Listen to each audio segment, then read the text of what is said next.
예수께서 나가사 습관을 따라 감람산에 가심에 제자들도 따라갔더니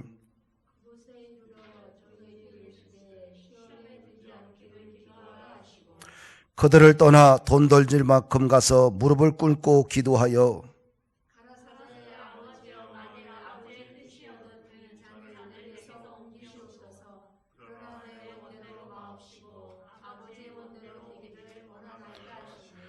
천사가 하늘로부터 예수께 나타나 힘을 더하더라. 예수께서 힘쓰고하여서 더욱 간절히 기도하시니 땅에 떨어지는 핏방울같이 되더라. 기도 후에 일어나 제자들에게 가서 슬픔으로 인하여 잠든 것을 보시고 이르시되 어찌하여 자느냐, 시험에 들지 않게 일어나 기도하라 하시니라. 아멘. 성경 구절이 좀 틀리죠?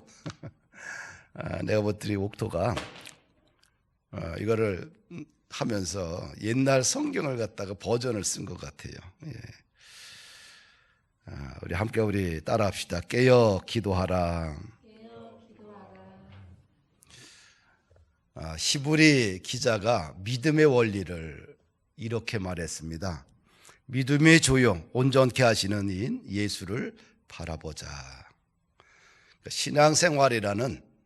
신앙생활은 도대체 무엇인가? 우리를 온전케 하시는 예수를 바라보는 것이 신앙생활입니다. 바라보라는 것은 뭘까요? 예수님께, 하나님께 우리의 시선과 생각과 삶을 고정시키라는 얘기겠지요. 예. 다른 데 한눈 파지 말고 우리의 믿음의 대상인 예수님을 바라보는 것. 예수님을 바라보고 우리의 시선을 고정시킬 때 건강한 믿음 생활을 할 수가 있습니다. 예수님께 우리의 마음과 몸과 영혼이 집중하면 우리가 영적으로 아주 순결해집니다. 이 사순절 기간은, 특별히 우리 고난주간은 우리의 영혼이 더럽고 추한 것들을 씻어내는 특별한 시간이 아닌가 생각을 합니다. 정결해지면 어떤 모습으로 우리가 변화를 받을까요? 일단 그 사람의 눈동자와 얼굴의 모습과 언어의 모습과 행동이 아주 달라지겠지요. 정결해지게 되면 사람이 맑아 보입니다. 정결하지 않으면 사람이 어떻게 돼요? 혼탁해 보여요. 무엇보다 정결해지면 마음이 마치 보석처럼 깨끗해지는 것을 보게 됩니다. 그래서 정한 마음을 가지고 살아가는 것이 진짜 축복이다.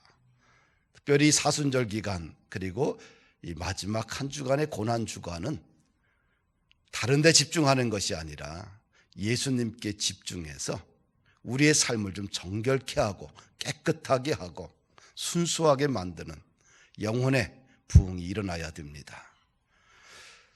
주님이 말씀하신 대표적인 기도문 중에 두 가지가 있다면 첫째는 주기도문이고요. 또 하나는 감람산에서의 기도했던 내용입니다. 오늘 본문은 예수님의 인생에서 가장 큰 위기겠지요. 예수님에게 주어진 마지막 사명은 십자가를 져야 하는 고통을 기다리고 있는 마지막 순간입니다. 인류의 모든 죄악을 짊어져야 되는데 그것도 다름 아닌 십자가를 져야 하는 마지막 그의 사명, 임무가 남아있는 거지요. 예수님은 신이면서 인간입니다. 신적인 분이고 인간적인 분이에요. 인간의 육신을 입고 왔기 때문에 그 십자가가 얼마나 고통스러운지를 잘 압니다. 그래서 예수님은 이 마지막 밤에 그가 무엇을 했냐 하면은 기도했다는 거지요. 예. 오늘 39절 말씀을 보면 예수께서 나가사 습관을 따라 감람산에 가심에 제자들도 따라갔더라. 습관을 쫓아 기도했어요. 자신의 인생의 운명을 앞에 놓고 얼마 남지 않은 시간을 그가 뭘 했느냐? 그가 습관을 따라 기도했다는 겁니다. 습관이라는 말은 영어로 as usual, 평상시에 늘 하던 대로 이런 뜻입니다. 평상시 늘 하던 대로. 그러니까 예수님은 평상시 늘 하던 대로, 이 말은 뭐예요? 늘 기도가 습관이 되었다. 기도가 체질이 된 분이다. 기도가 몸이 된 분이다.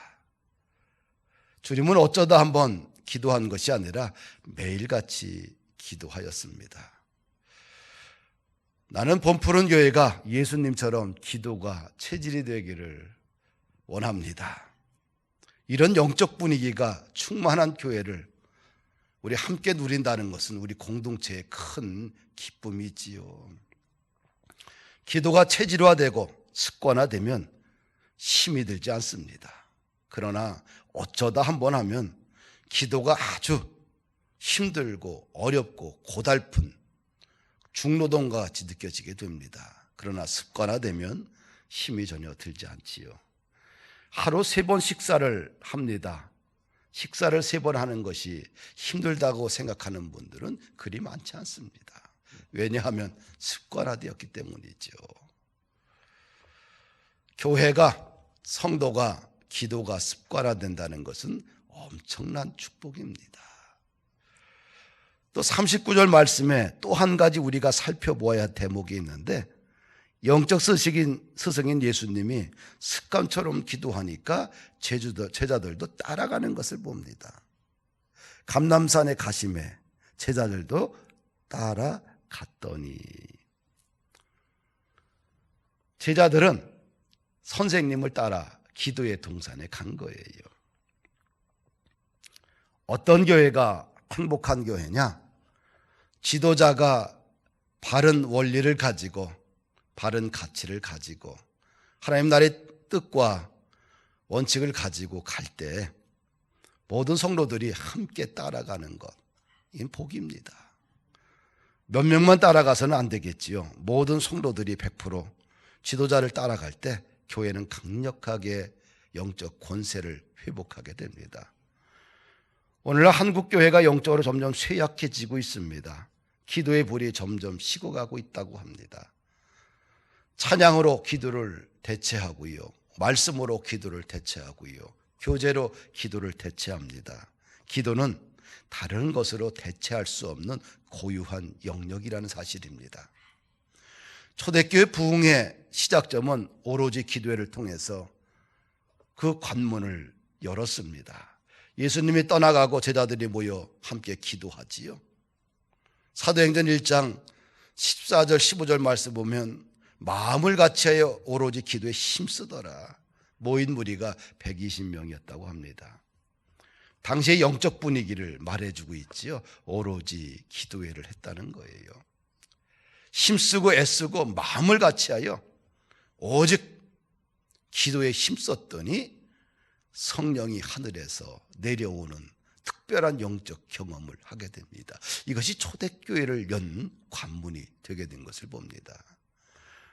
오늘 본문을 통해서 두 번째 알 수 있는 것은 뭐냐면, 유혹과 시험에 들지 않기 위해서 기도해야 돼요. 우리가 왜 기도해야 되느냐? 유혹과 시험에 들지 않기 위해서 습관적으로 기도해야 됩니다. 목회자들이 늘 말하지요.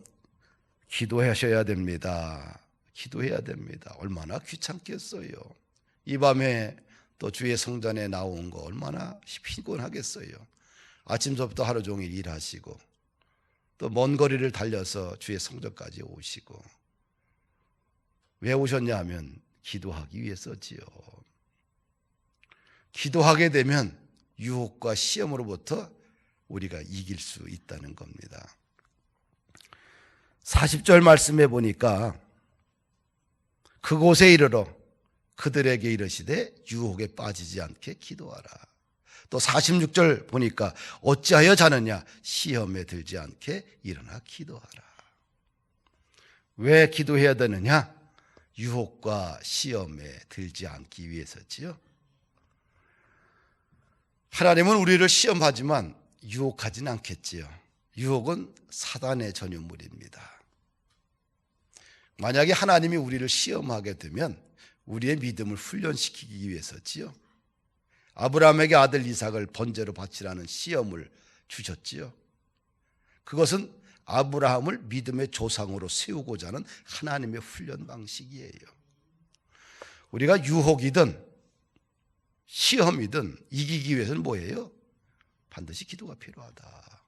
하나님의 주신 시험도 이기기 위해서는 기도가 필요하지요. 기도. 하나님이 주신 시험은 우리의 믿음을 키우기 위해서죠. 더 큰 인물로 훈련시키기 위해서입니다. 시험을 이기고 유혹을 이기는 기도는 어떻게 해야 되느냐? 두 가지 방법이 있는데 42절 보니까 하나님이 원하는 대로 하는 기도지요. 42절 말씀 함께 읽습니다. 아버지여, 만일 아버지의 뜻이거든 이 잔을 내게서 옮기시옵소서. 그러나 내 원대로 마옵시고 아버지의 원대로 되기를 원하나이다. 시험을 이기고 유혹을 이기는 기도는 어떤 기도냐? 내 뜻대로 하는, 내 방식대로 하는, 내 요구 조건만 이야기하는 기도가 아니라 하나님의 원대로 하는 기도. 예수님은 하나님이 원하시면 내가 십자가를 지겠습니다, 이렇게 기도하시죠. 예수님도 얼마나 죽음을 피하고 싶었겠어요. 그러나 예수님은 아버지 하나님 원하시면 죽겠습니다, 자신의 의지를 꺾는 것을 보게 돼요. 우리가 기도하면서 내가 원하는 것만 내세우는 것이 아니라 아버지의 원하심으로 우리의 기도의 내용을 바꾸는 것은 축복이죠.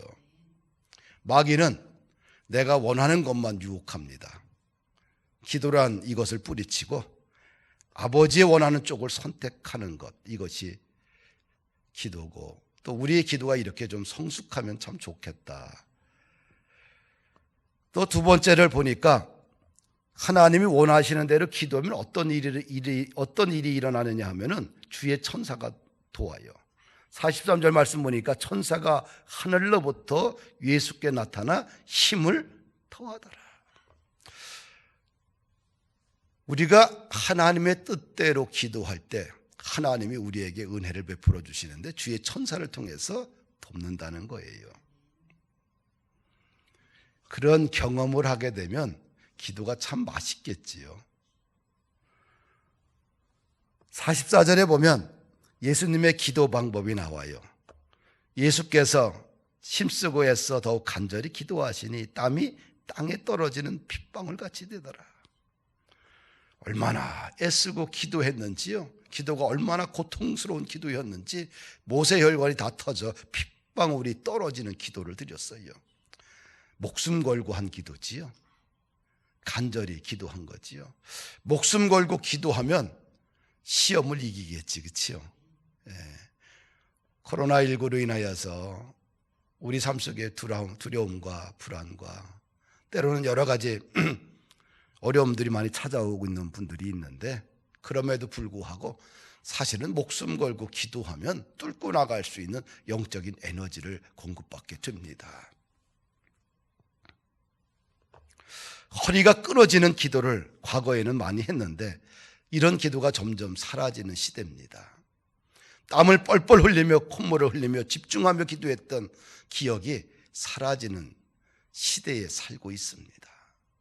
주님은 힘쓰고 애써 더욱 간절하게 기도했습니다. 간절하게 기도하면 변화가 분명히 찾아옵니다. 간절하게 구하면 역사가 일어납니다. 간절하게 기도하면 유혹을 물리치고 당당히 승리할 수 있습니다. 간절하게 기도하면 모든 역경과 어려움과 아픔을 다 능히 이길 수 있습니다. 간절히 기도하면 사업의 문이 열리고 결혼의 문이 열리고 일터의 문이 열리고 믿음의 문이 열리고 물질의 문이 열리지 않을까요? 모든 것은, 이 땅의 모든 주권은 하나님의 손 안에 있습니다. 그래서 기도한다는 것은 축복이다. 사랑하는 성도 여러분들, 고난주간 벌써 수요일이잖아요. 금년 들어와서 4월 달이 올까? 그런데 벌써 2020년 4월을 살고 벌써 오늘 4월 8일, 한 달에 벌써 3분의 1이 가고 있잖아요. 우리가 잠자지 말고 깨어 있어야 됩니다. 깨어서 있다는 것은 축복이죠. 또 깨어서 기도한다는 것은 하늘의 영적 권세를 덧입는 위대한 은혜를 받지 않겠는가. 이 밤에도 승리하시고 특별히 우리 한국교회의 예배가 다시 회복될 수 있도록 깨어서 기도해야 됩니다. 코로나로 인하여서 한국교회가 예배를 안 드린다, 교회 예배당에 오지도 못한다, 이것이 장기화되면 안 됩니다. 그러면 영적으로 여러분들이 무너지기 시작을 해요. 영적으로 무너지면 가정도 무너집니다. 사랑하는 여러분들, 우리가 이 위기 앞에서 영적으로 더욱 깨어서 기도하고, 그래서 빨리 하나님, 우리 한국교회가 예배가 다시 복원이 되고 온 성도들이 기쁨으로 주의 성전에서 찬양하며 그날이 빨리 오기를 위해서 함께 기도하고 애쓰는 그런 주의 축복의 귀한 자녀들이 되기를 부탁을 드립니다.